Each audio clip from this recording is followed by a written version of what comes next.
Good morning, everyone. My name is Tino Cuellar. I'm the president of the Carnegie Endowment for International Peace. At the Carnegie Endowment, we have been working for over 113 years to bring about an enduring peace, a peace that is linked to prosperity around the world, that can work for different countries, that is pragmatic and honest, that reflects the reality of disagreements between countries as well as opportunities for cooperation.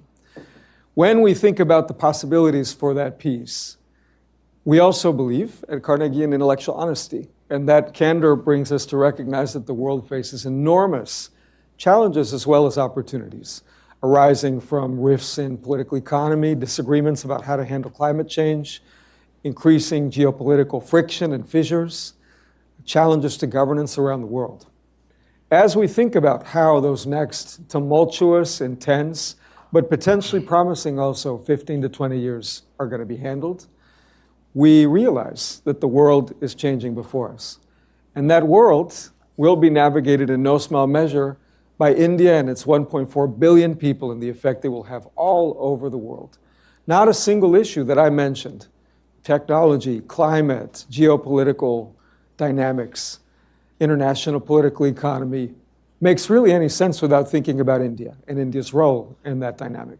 And as we think about India's role in the last few years, it has increasingly come to play a leadership role in a variety of challenges and issues around the world.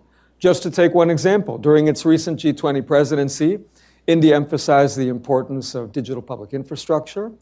A recent agreement between the United States and India highlights the possibility for international climate finance and reflects the possibility of unlocking over $1 billion in funding from international financial institutions.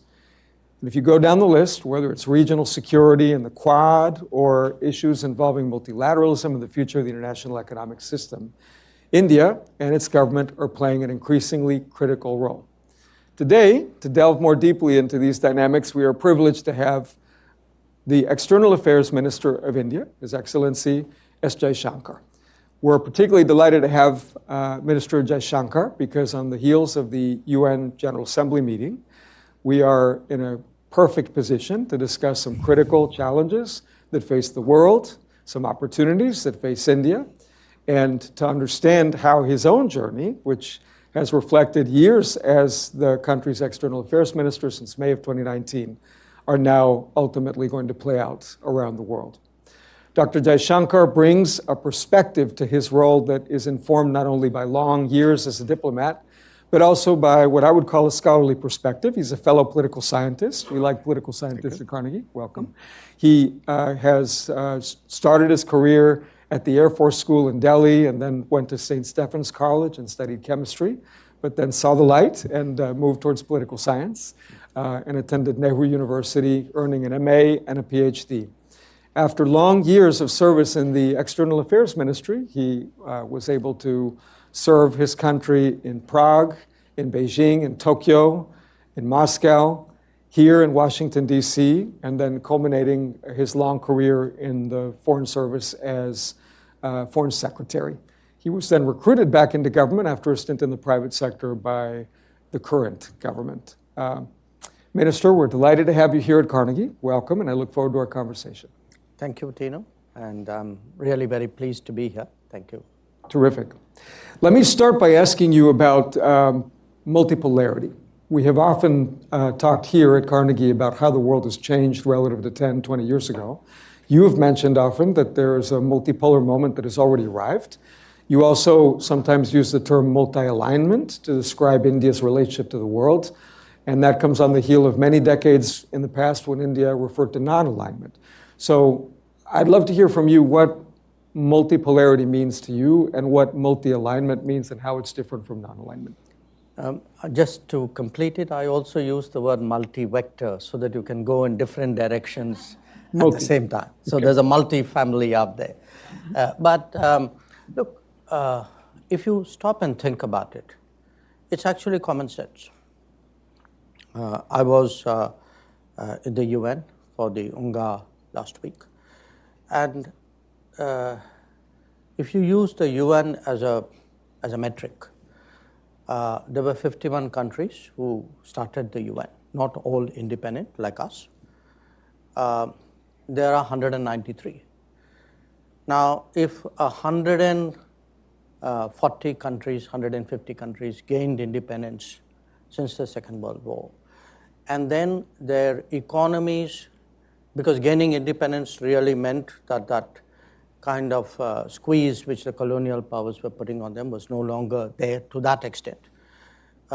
Once they started their own production, their own consumption, their own economic growth, then it's only a matter of time before all of this starts to play into a redistribution of where economic activity is in the world. So if you look at, say, the top 20 economies in 1950 and look every 20 years how that's changing, you can actually see multipolarity beginning to form.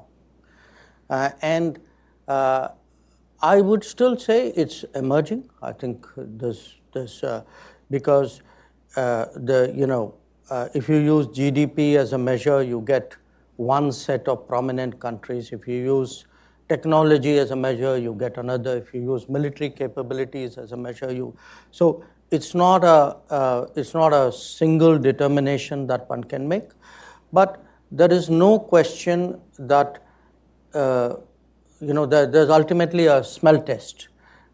In the 1980s, when I first came here to Washington, so many more decisions would be made by the United States and Soviet Union, and often the two together.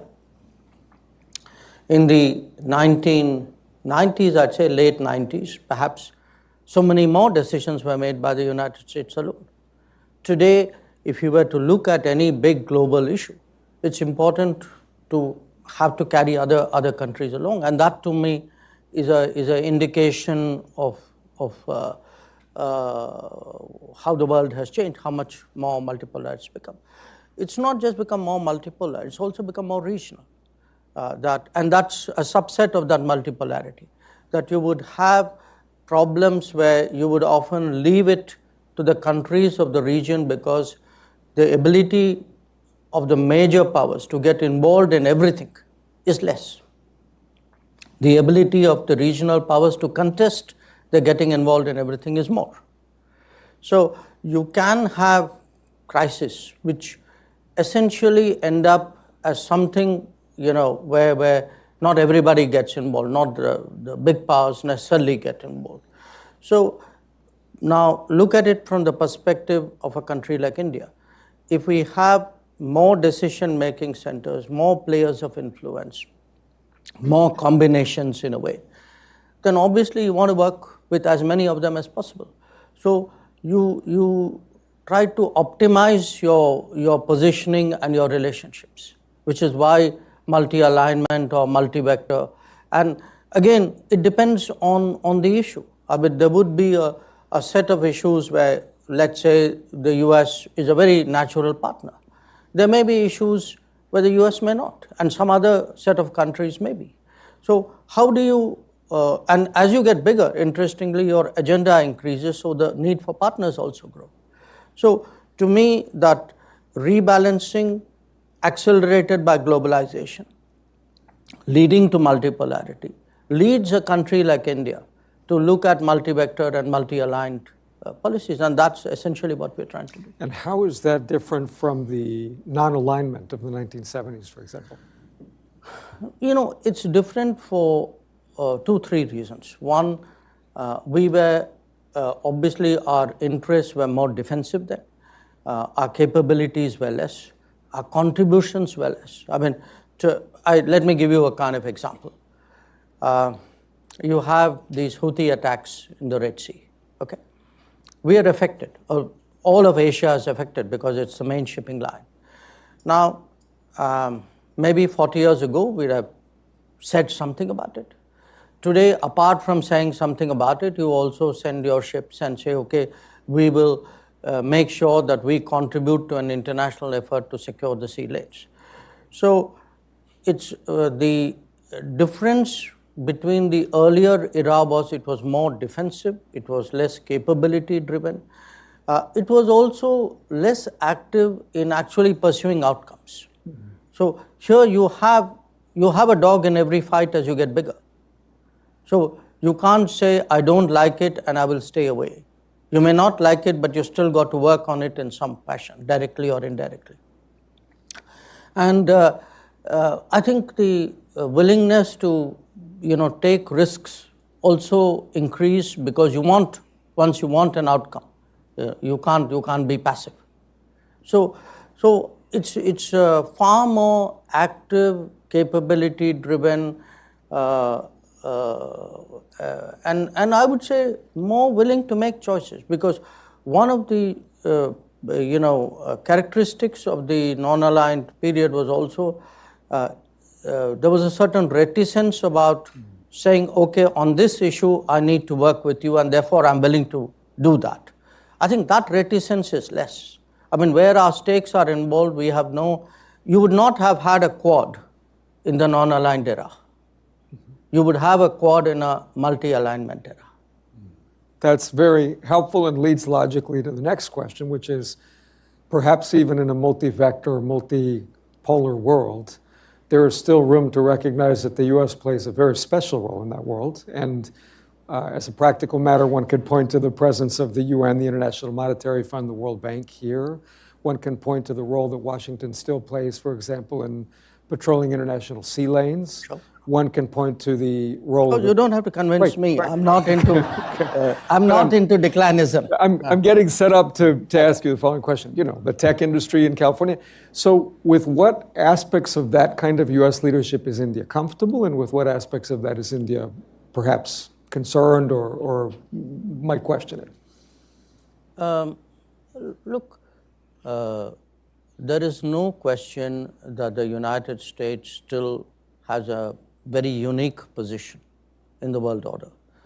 For reasons of polemics or mind games or posturing, people may suggest otherwise, but even the people who suggest otherwise know the truth. At the same time, it's also a reality that the kind of dominance that the United States had in the 1950s, 60s, or in the 1990s, 2000, it doesn't have. So it's a kind of half empty, half full situation. Now, for us, which part works for us? Much of it does. I give you the example of Quad. If you look today on technology issues or maritime safety, security, or supply chain issues, or even the manner in which international institutions should be. I mean, there would be a lot which would be common with the United States. Obviously, there would be some because, look, we are a developing country. Our political history is different. Our actual interests in some cases, our trade interests or climate action interests may be different. So there would be areas of differences, but if you ask me, saying net, where do you come out? I think we come out very overwhelmingly on the side of a strong relationship, which is why actually the story, if one looks at Indian foreign policy for the last, say, 2 to 3 decades, it's really been a story of steady growth of India-US relationship, because I think successive administrations on both sides, going back, I would say maybe to late Clinton, Vajpayee, I would sort of pick that as the inflection point. I think since then it's been steadily on the up. So picking up on that, the U.S. and India are among the world's leading countries with democratic forms of government. And here in the U.S., our democracy, which includes much debate about many issues, sometimes features political leaders in the U.S. making comments about democracy in India. And that has sometimes provoked a crisp response from the External Affairs Ministry, perhaps pointing out that there are members of the Indian diaspora in the U.S. that might have concerns or complaints about racism or about gun violence. I wonder how you think about that dynamic and what potential possibilities you might see for constructive dialogue between the U.S. and India on these issues. There's the reality, and to the handling of the reality. What's the reality? The reality is the world is very globalized, and as a result, the politics of any country doesn't necessarily stay within the national boundaries of the country. Now, the United States, of course, makes a special effort to ensure it doesn't. That's part of how you've conducted your foreign policy over many years.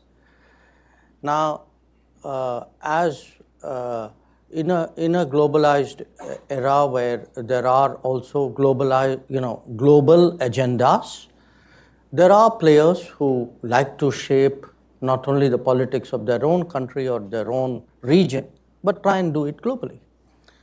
And social media, economic forces, financial flows, all these give you opportunities to do that. How do you shape the narrative? So you have a whole industry here, okay? So you write up reports about people, you rank people, you spotlight countries. That's the game. Now, as I said, that's a reality. So what happens with that reality is it's part of the overall competition, a competition among countries and competition among political forces. And when it is a competition, you expect others to do what they will, and it's your right to do what you will. And that's playing out in a way. But if you look at a state-to-state, government-to-government level, we think it's important that democracies are mutually respectful. It cannot be that one democracy has a right to comment on another, and that's part about promoting democracy globally. But when others do that, then it becomes foreign interference. Foreign interference is foreign interference, irrespective of who does it and where it is done. So it's a testy area. And my personal view, which I have shared with many counterparts, is, look, you have every right to comment, but I have every right to comment on your comment. So don't feel bad when I do. Understood. And of course, building on your point, the complexity of how countries get interconnected reflects in part the diasporas that exist and the fact that the U.S. is an immigrant country. So there are many, many people of South Asian origin here, and they have different perspectives. I guess that also highlights another dimension, perhaps, of India's role in the world that I wanted you to comment on a little, which is how India and the Indian government sees its relationships with diasporas, not only in the U.S., but around the world.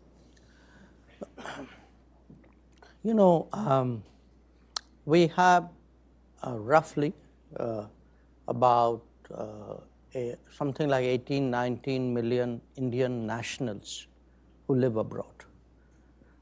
These are people with Indian passports. And probably about 14, 15 million people of Indian origin who would have had an Indian passport or would have hailed from India at some point of time, because this goes back to the last century when people didn't have passports. Now, when a country has this 30 million plus constituency out there, it needs to have some kind of thinking, how do you relate to such a large number of people? Because these numbers are only going to grow. You referred in your initial remarks to technology. I feel today, looking at the current era, if India has something to bring to the table, because there are two ways by which you make space for yourself in the global order. One is to rise quantitatively, which is the GDP growth, etc. But one is also to make yourself important or relevant or indispensable to the global order. People do that by having a resource or having a technology or taking responsibilities. I think there what India can do is definitely bring the people factor, the talent factor into play. And you can do that because of technology. That today's era of technology is going to require trained people, trained talent on a scale for which there are very few suppliers in the world, and we are one. So when I contemplate a global workplace, when I look at greater mobility of people, and for me today, mobility is probably the most frequent conversations I have with my counterparts. I mean, I met 60 odd ministers in the UN. At least 25, 30 of them in some form or the other would have brought up, mobility of people. So we have to have a policy for the global workplace. We have to have a policy for what happens when you have these communities outside. How do you maintain their connection with the mother country? They will also have their own needs and requirements, and sometimes their own interests.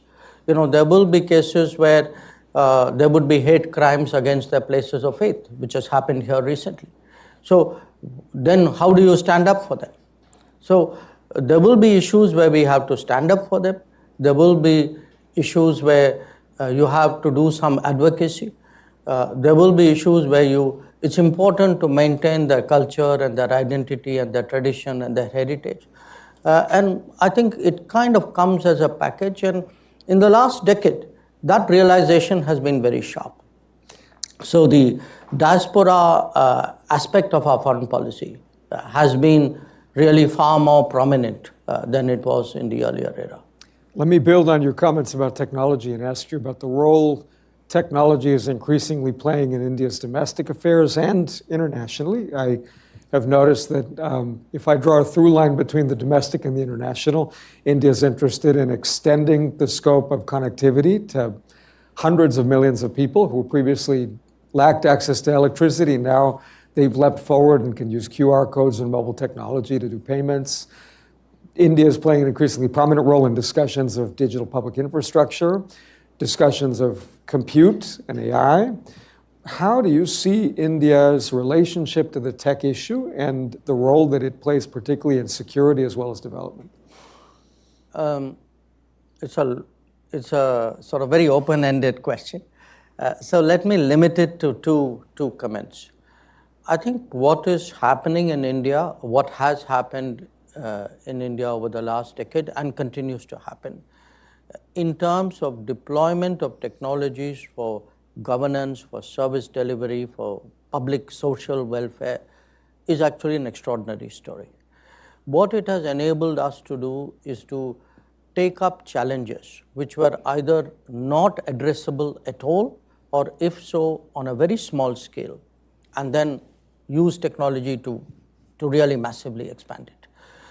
So when you are able today to have a system with a backbone of a digital identity of people, and then are able to figure out their entitlements, and then are able to deliver on those entitlements knowing that it's going to the right set of people, then it's a totally different world out there. If 10 years ago, I had sat with you and said that, look, in the coming 10 years, we will be able to deliver 40 million homes to people and know exactly which people we're going to give it to. You wouldn't believe me. I wouldn't believe myself. If you say that, look, we have today equivalent not of a food stamp, but like a food support system, which covers 820 million people. Or you have, how important, everybody struggles with health access. Okay, it's a big issue in this country as well. So to create at our level of income, remember we're still a $3,000 per capita income country. At $3,000 per capita, if you can optimize your health system using technology, and actually today I think our health coverage is about 600 and something million. So we can contemplate doing things which we could not have done till we developed a digital public infrastructure. So that would be one. A completely different example, or actually not completely, slightly related. I would say look at something, a big issue in international politics, which is the semiconductor world. How do you create the supply chains for it? How do you make sure they are reliable, they are trusted? I think today the understand, India is in a sense gearing up for that world. And we want to come in also as a technology player, including on the hardware side. That if Apple phones is today making so much of its production in India, if we are, after years of neglecting this domain, today we have a serious semiconductor mission, of which our crucial partner is the United States. So when we see, a lot of what is happening in this country, but I mean, it's just that the particular segment of that industry with us is different than yours. But I would say there too, we can make a big difference, because at the end of the day, technology is not impersonal. Technology means people. Technology means designers. It means engineers. It means somebody's mind has got embedded in a chip. So it is, I think, something which we can make a big difference on. I note that also in your UN speech, you noted that for all the promise and possibility of technology for India and the world, there's also always a darker side and risks, and that suggests to me a balanced approach to the international discussion about technology. Since you mentioned trade, it does make me think of China and the complex relationship that India and China have. I note that just recently China surpassed every other country in its trade relationship with India, and yet tensions with China persist, and I would love to hear how you see the strategic picture with respect to China and what India is trying to achieve in its relationship with China.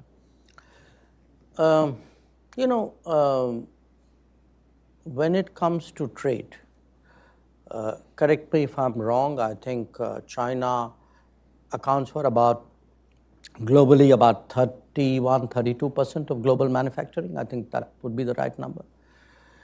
And a lot of that has happened because over multiple decades, the international business, which is primarily Western-led, has chosen to collaborate with China for mutual benefit. So today, for any country, if you are into any kind of consumption or even into any kind of manufacturing, sourcing out of China is something which is inevitable. Because if you are not manufacturing and consuming, that's probably where you get a lot of things the cheapest. And even if you are manufacturing, a lot of your components and your semi-processed materials, come out of there. So what happens is that, in a sense, trade with China at one level is almost autonomous of the political or the rest of the relationship, you can say. So I don't think it's just a question of numbers. You also need to look at what is it which you are trading, because there would be countries who would be more sensitive to their exposure. There would be countries who wouldn't care. So I think for us today, because we were earlier on digital, on technology, we are very sensitive to our data flows. It's often, to me, a little perplexing that people debate so deeply how the data must be secured at home, but are less concerned about what happens when the data leaves your borders. So in a much more data-sensitive world, in a much more technology-sensitive world, I think it's important to look at what your exposures are, how do you mitigate it, how do you balance it, how do you diminish the risks. Separately from that, in terms of our own relationship with China, I think it's a long story, but the short version is that we had agreements on how to keep the border peaceful and tranquil, and those agreements were violated by China in 2020. And because we have forward deployments of our militaries, there are resulting tensions. And until those forward deployments are addressed, the tensions would continue. If the tensions continue, it casts a natural shadow over the rest of the relationship. So our relationship hasn't been great for the last 4 years. Another element of China's role in the world, of course, is the discussions that play out between the US, China, the European Union, EU, BRICS countries around international economics. And this brings me to ask you a little bit about de-dollarization as a possibility for the world. At times, India has expressed interest in an alternative currency that can serve as a reserve mechanism. And I wonder how you see that right now, what you see as the role of the dollar and these discussions about international economic policy. No, I think you have us confused for someone else here because we have never actively targeted the dollar. That's not part of either our economic policy or our political or our strategic policy. Some others may have. What I will tell you is a natural concern we have. Okay. We often have trade partners who do not have dollars to trade. Okay. So we now have to look at whether we forego dealings with them or do we find some settlement which works otherwise. So there's no I can say malicious intent vis-a-vis the dollar in doing this. We're trying to do our business. Sometimes you make it difficult, in the use of dollars. So we have some trade partners with whom trade in dollars becomes difficult because of your policies. So we have to obviously look for workarounds. But for us, again, look, as we spoke about rebalancing, we spoke about multipolarity, obviously all of this is also going to reflect on currencies and economic dealings.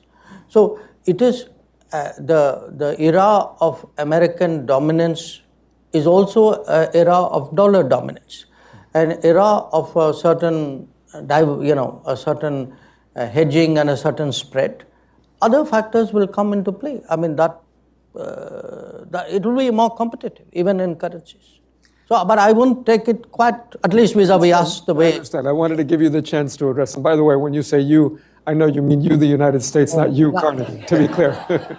We have limited control over international economic policy so far, at least.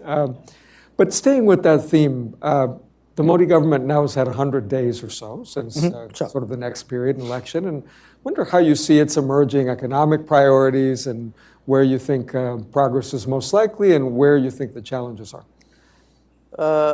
Well, there's a lot that has happened in these 100 days, partly because we had planned for it. But if I were to pick 3 issues which would be, I think, of interest to everybody else, it would be we have cleared an initiative to create 12 major industrial nodes across the country with the idea that there are zones which are prepared to attract domestic and global manufacturing, which is a way underlines our determination to become stronger in the era of manufacturing and also to contribute more to global supply chains. Associated with it, but in addition, also a whole series of new infrastructure projects, new ports, new railways, new roads. Many of them conduct, sort of complementary to these nodes, which will again make it easier to do business, easier for living. So it's part of overall development, but it would certainly enhance our competitiveness in the international economy. And the third, which I come back to you again, the people. In fact, in our system, when you present your budget, you have something as the equivalent of the State of the Union along with it. The finance minister reads, she lays out what are the policies of the government. And if you look at this year's budget, which was presented after the election, the focus was very heavily on upgrading human resources. How do you, create more skilling institutions? How do you make people more employable in a way? So if you have a better plug and play manufacturing possibility, improved, enhanced infrastructure, larger volumes of human resources to deal with, I think collectively that would be a direction we are going. And I mean, there's a lot to do, because look, in the last 10 years, for example, in education, we would have pretty much in higher education doubled the number of educational institutions. I mean, in the last 10 years, on average, we were actually creating 2 new colleges a day. But it's not enough. So, because partly the scale of our challenge, partly because, we had not addressed it as effectively as we should have in the past. So, we want, to make ourselves much more relevant to global supply chains. I mean, that is for us a very big objective. And say in the digital era, add to it, we want to also enter that as a much more, as a trusted player who has the ability to collaborate with other countries. So we are in the middle of a nationwide 5G rollout. But an Indian 5G stack, for example, we think has an international appeal and potential, which we need to exploit. So I would pick this among the 100 days as a set of policies which would be of interest, I think, to the audience. We have our own kind of digital public infrastructure here at Carnegie, in that we have questions from the audience that will show up in this iPad, and I'll ask you about them in a minute. But I want to maybe, for me, ask you one last question that in a way goes back to where I started. I started by mentioning an enduring peace and Carnegie's own mission, but also the connection between peace and the prosperity that we hope to see around the world by helping countries deliver for their people. And I can't ignore, and nobody here can ignore, that there is a hot war playing out right now. In fact, there are several in the world, in the Middle East, in Ukraine. And I want to ask you a bit about Ukraine, because India has played an interesting role in trying to prospect for possibilities for communication. And yet, my own read is that there's also been a bit of a skepticism about how much this gets played out through a grand bargain of multiple countries versus just some honest communication back and forth, notwithstanding the brutality that's playing out there. So how do you see India's role in dealing with Russia, Ukraine, and all the complexities there, particularly given India's very long-term relationship with Russia? I'm glad you used the word communication, because I think at the moment that perhaps is the best description for what we are currently trying to do. Here's, if I can roll it back up, here's where we are, are thinking on this issue. Our public position is, we do not believe that differences or disputes between countries can be settled by war. A second public position is, we do not believe that we are actually from the battlefield going to get a decisive outcome. So if you take 2, then 3 is, if you're not going to get a decisive outcome, at some point, in some form, there has to be a negotiation. If there is a negotiation, whenever we get there, then obviously there has to be some preparation or some exploration and some communication between the parties concerned, which is primarily Russia and Ukraine. So with these propositions in mind, we started in this third term, some explorative discussions. It started between Prime Minister Modi and President Zelensky, first in Italy, in Puglia, on the sidelines of the G7. Then during Prime Minister Modi's visit to Moscow. Then after that, the trip that we made to Kiev, after which our National Security Advisor went back to Moscow, after which Prime Minister met Zelensky last week in New York. And in between, at different levels, I or our National Security Advisor or some other people, we keep talking to both sides as well. We are very measured and circumspect about what we are doing. We are not hyping it. Our effort is to have communications, take anything of interest that we have a conversation, take anything of interest we hear to the other side, communicate that in good faith. If there are reactions or ideas on that side, take it back. We're not, it's really, the intent is to be helpful. And to some extent, I mean, if we have to keep other people sort of informed, I mean, where it is necessary, we do that as well. So there are not many countries. Look, we are into a third year of a war. There are not many countries today who have still the ability to go to these two capitals, talk to the two leaders, and then go back to the other one with that. I think in any conflict, if the intention at some point is to end the conflict, it is such endeavors are useful. I would say they're even laudable. But again, please do understand, we are not promising anything. We are not suggesting we have some grand bargain or a peace plan. We are simply trying to do something helpful, reflecting the widespread anxiety in the world that this conflict is actually making everybody's life very difficult. That's a perfect segue into a question from the audience about something we were just discussing before we came out here, Minister, and it's about the escalating violence in the Middle East. Mm-hmm. So how does India see its approach to Israel policy, Lebanon, the wider conflict possibilities and risks? Well, look, if one looks at the current situation, I think it would be right to start off with October 7th. We regard October 7th as a terrorist attack. We understand that Israel had a need to respond, but we also believe that any response by any country has to take into account international humanitarian law, that it must be careful about any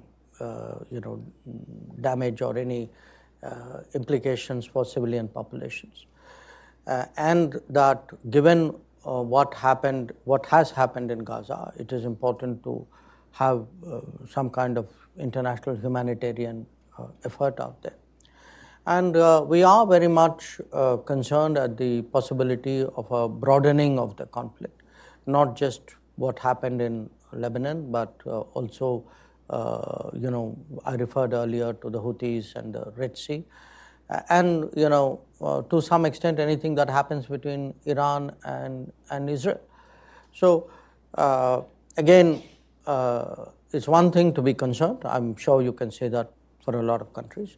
If, as part of that concern, you can end up doing something about it, again, don't underestimate the importance of communication in difficult times. If there are things to be said and passed on and passed back, I think those are all contributions that we can make, and we do. Terrific. We have a question about the Pacific Islands and the Act East approach that the Prime Minister has made a cornerstone of his foreign policy in the Indo-Pacific. What is your sense of how India regards the Pacific Islands and their role in India's sort of perspective around the world, and how do you see India's approach to these regions? Well, we have a historical connect with one Pacific island, which was Fiji, because during colonial times, a lot of Indians were transported there as indentured labor. But again, as part of a longer-term foreign policy vision, I mean, we are today trying to operate in the immediate, the medium, and the longer term. We have created a forum of Pacific Island countries, India Pacific Island, which has had three gathering our ideas every 5 years at least. You try and meet, and we just had one last year in Papua New Guinea. But today, with every one of the Pacific island nations. We have some kind of development program going there. There would be an Indian project there. Somebody would be getting trained there. Something would be happening in health or education or IT out there. They would be sending their people to India. Many of them have set up embassies in India. So we feel as part of our global South solidarity that these smaller countries, they were, by the way, countries, many of whom got their vaccines from us during the COVID. And they have some very peculiar problems. For some reason, there's a big kidney issue there. So there are dialysis facilities are greatly wanted. So we are trying to address a lot of their socio-economic needs and build a long-term relationship with them, just as we are with the CARICOM at this side. And we feel that these are good. They are good expressions of global South solidarity. They are actually doing good in the world, which often people underplay. And for us, as a long-term, I can imagine a time, I mean, it may not be my time, India too would be a global power. And if you are, you don't turn on the switch one fine day and say, oh, okay, today I'm going to be bigger than I was yesterday. I think you need a sort of a long landing strip here to prepare for that. So I think what we are doing, I'm convinced, will in a sort of at the moment we are working on a 2049 plan, 2047 plan. That's 100 years of our independence. When I think of where an India would be in 2047, I think it's very important that with these what would be considered distant regions, we have actually much closer ties. Building on that and coming closer into India's immediate neighborhood, there's a question about the South Asia region and how the region has experienced a certain degree of shocks recently. There are concerns over Nepal-China ties, Maldives-China ties, tumultuous elections in Sri Lanka, Hasina South in Bangladesh. Say a bit about how India's approach to its immediate region is evolving. Structurally, our relationship with our neighbors would be much stronger than it has been since independence. And the reason is very simple.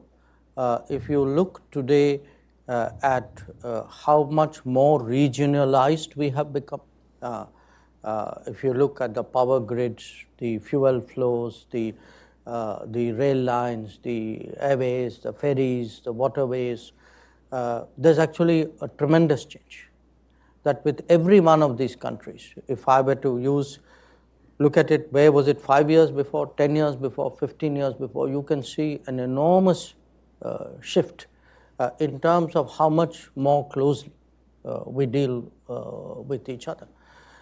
And even in terms of movement of people, I mean, there would be, say, you mentioned Bangladesh. I think every year we issue about 1.5 million, 1.5, 1.6 million visas every year in Bangladesh.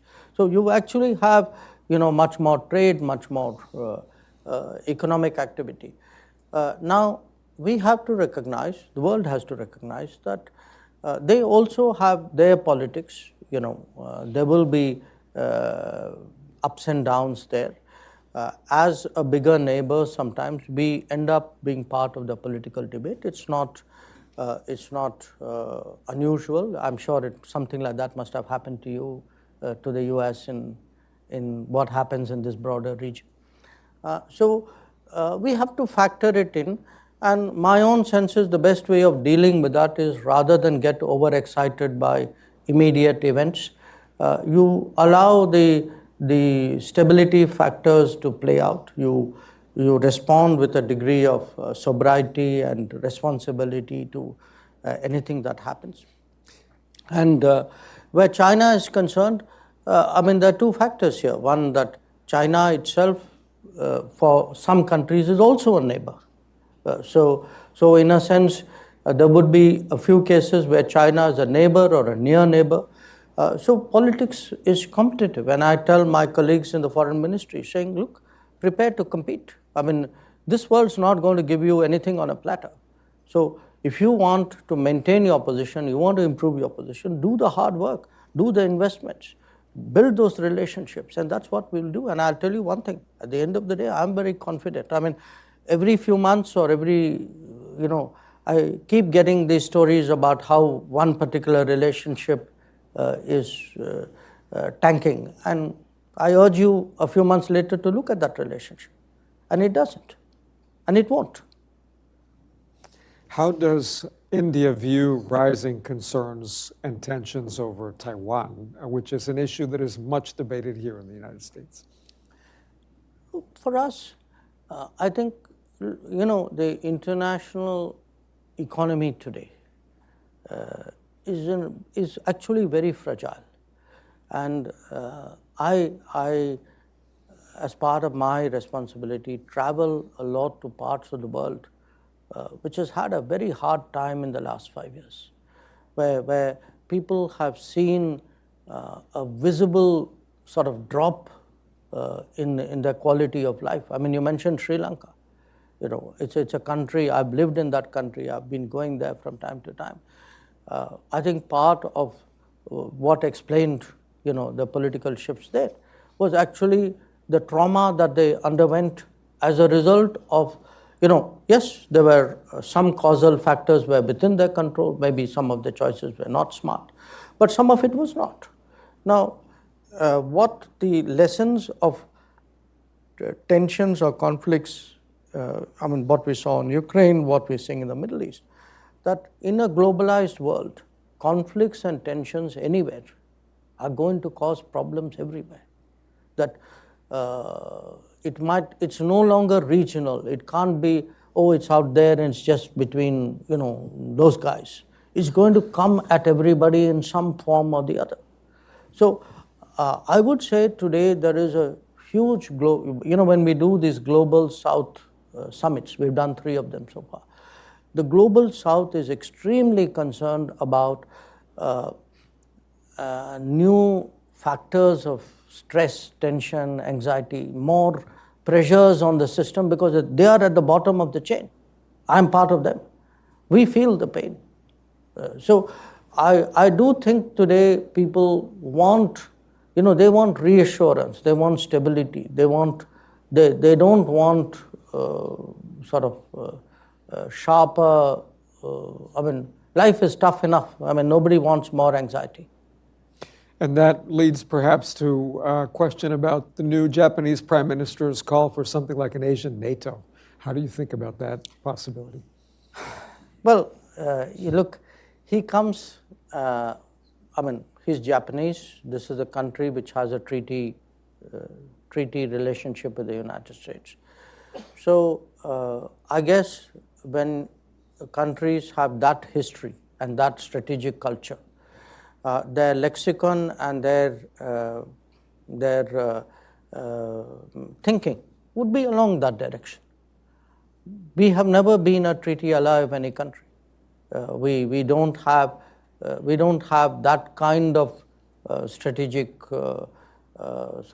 architecture in mind. So it would be his point of view. I guess from where they are coming, I can see, a certain evolution where he is concerned, but it would not be ours. We have, as I say, a different history and a different way of approaching the world. When I think about the relationships that India has cultivated, I think about the technology relationship with the US, and certainly one perhaps signature feature of the India-US relationship in these 2 governments has been a deepening of the technology ties. When the discussion turns to artificial intelligence, of course, there are a whole range of issues, from semiconductors to compute, how much of it is sovereign, data, the human capital piece that you mentioned. But I just note to highlight the enormous change happening in that field right now. If we fed into any number of AI systems simply a prompt of what would a conversation between the Indian External Affairs Minister and the President of Carnegie sound like, the system could have generated something like this. Not as good as what we're doing, perhaps, but the technology is changing quickly. How do you see the cooperation between India and the US on this AI technology, and where do you want it to be in the next few years? Look, I see very strong possibilities because, as I mentioned, there's a technology convergence. There is a certain, and you know, this is important.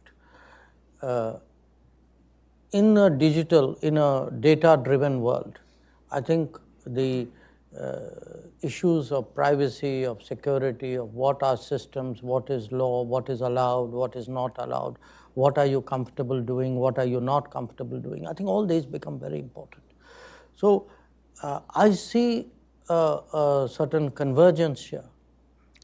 Not, you know, this is not a transactional convergence. It is one too, but I think there's also underlying it a kind of a comfort and a belief convergence. It's, you know, think about it. Would you feel the same if your personal data, where does it reside, who has access, which company is looking at it?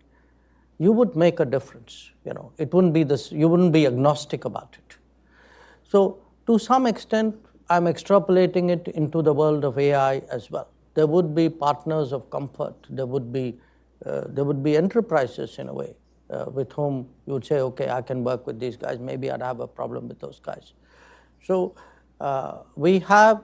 I mean, to me, this is an area where our conversations and on the ground, our cooperation with the United States has grown a lot. And interestingly, it has done with Europe as well. You know, Europe has a mechanism called the Trade and Technology Council. It has it only with the US, which was the original one, and then it decided to have one with India. So I think there is a commonality here. Definitely for us, the US would be the major partner, but I can imagine other partners who, you know, who could be part of something like this, and Europe would, to my mind, very much fit the bill. To some extent, Japan would as well. You know, so we, you know, that same level of your assumptions and your postulates at a very basic level would be similar for you to have those, which might be not so easy with those who don't have the same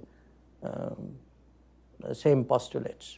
We have only a few minutes left, and I want to appreciate that we've covered a great many topics. We've talked about technology, strategic security issues, diplomacy, international economics. That raises a question from somebody in our audience about how you think about trade-offs, where perhaps it's difficult to achieve all goals, and in particular, how you've thought about situations where there might be some tension between security strategy on the one hand and international economics on the other.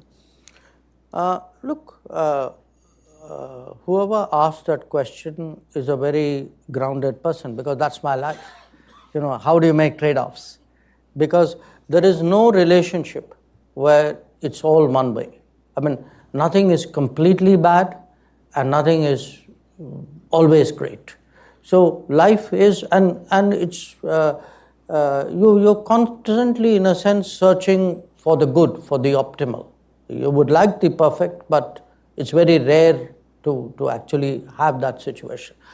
So I would, you know, in a way, if you were to say, okay, what's the trade-off between something economic and something security? I can understand why somebody would ask that question, but I put it to you today that actually many more things economic have become more security. That if you look back at the COVID era, did not the ability to meet your health needs become a security issue? Look at the Ukraine conflict. For many countries, the ability to access food is a security issue. because you had riots and even governments, regimes collapsing because of food problems. So, what is the definition? It's partly globalization and the leveraging. If people leverage market shares, economics is no longer just economics. If technology gives you an interpenetrative ability and strong dependency, it's no longer just technology. I would argue that in the last 5 years especially, maybe a little bit more, almost everything, the world has seen the weaponization of everything, or the possible weaponization of everything. And if something can be weaponized, then it's no longer what the original domain was. Anything weaponized means it's now part of a security calculus. So I would argue today that we live in a much more security sensitive world when we make choices, when we do our calculations. What would have been much more limited or unidimensional earlier, today I would factor in, what does that exposure mean? What does this dependency mean? Do I actually allow another country or another company to come and have, it can be as a supplier, as a consumer, as a service provider. Every one of these can be, and it's not hypothetical. Just look at the history of the world in the last 10 years. It's a history where, even bananas have been weaponized. You mentioned that the person who asked the question was well-grounded. We're very well-grounded people here at Carnegie. Last question. You've been External Affairs Minister for 5 years, give or take. What do you find most interesting and fulfilling in the position, and what do you find most challenging? That depends on whether you want me to stay on the job or not. So you can decide. Look, for me, in my own country, it's an unusual situation because we've only twice had an experience of someone from the diplomatic world actually becoming a minister.